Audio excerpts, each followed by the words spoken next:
Жұлдыз жорамал. Армысыз тыңдарман, назарларыңызға бүгін 10 наурызға арналған жұлдыз жорамалын ұсынамыз.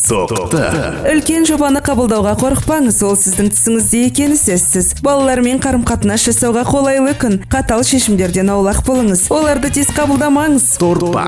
Өмірде баяу, бірақ сенімді түрде жүзесіз. Мүмкіндігінше өзіңізді тез тәртіпке келтіріңіз.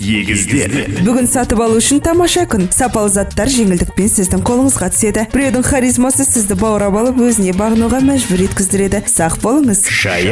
Қарама-қарсы жынысқа қызығушылығыңыз оянады. Мұны дұрыс қолданыңыз. Болып жатқан оқиғаларды бақылауды жоғалтпау үшін күні бойы өз-өзіңізді қадағалап жүріңіз. Ұсақ тектен оңай ләззат ала аласыз. Бүгін сіздің ойыңызға келетін идеяларға тоқталудың қажеті жоқ. Олардың оң нәтиже беруі екіталай. Бүгін бикештер заттарын сатуды бастамау керек. Оны ертеңге жоспарлаңыз. Өз беделіңізге бәс қоймаңыз, ол бүгін жұмыс істемейді.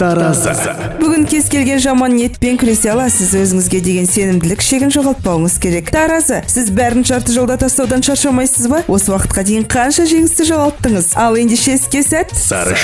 Тез шешім қабылдауға болмайды. Бизнеске қатысты бүгінгі жеңілдік саршаяндардан оңай құтылмайды. Жалпы күн сәтті болмақ.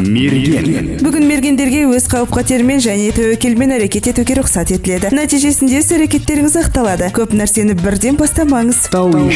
Стихиялы және елес, бірақ дауыстап айтылған тауешкі идеясы басқалардан қолдау табады. Адамдарға онша көп талап қоймаңыз, олар қарапайым адамдар, керемет бағдарламаланған роботтар емес. Бүгінгі күні соқиғышқа таза ауа қажет, сондықтан сіздің жұмыс кестеңізге үйдің жанында бір сағат жаяу жүруді қосып қою керек. Көпшілік көңіл көтеретін орындарға барудың ең жақсы күні емес. Бүгінгі күні балықтар өз көзқарасын егде жастағы адамдарға дәлелдемеуі керек, болмаса арада түсініспеушілік пен реніш болуы мүмкін.